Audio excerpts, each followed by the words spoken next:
కానీ అసలైన విద్య ఏమిటంటే ఆత్మ సంబంధమైన విద్య, ప్రార్థన విద్య, రోదన విద్య. అసలైన విద్య ఇది.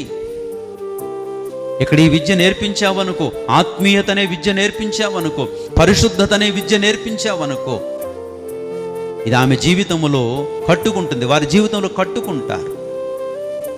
అసలైన విద్య పక్కన పెట్టేశాం. లోకంలో విద్యల కొరకు పరుగులెడుతున్నాం, చాలా పరుగులెడుతున్నాం. పోటీ ప్రపంచంలో చాలా పరుగులెడుతున్నాం. ఎంత పరుగులెడుతున్నామంటే మన స్థాయిని మరిచి మన పిల్లలకు లోక విద్య నేర్పించడానికి పరుగులెడుతున్నాము. నేర్పించొద్దని నేను అనడములా, తప్పని నేను అనటము లేదు. కానీ ఈ లోకములో 70-80 సంవత్సరాలు బ్రతకడానికి నువ్వు ఆ విద్య నేర్పించడానికి నీ స్థితిని కూడా మరిచి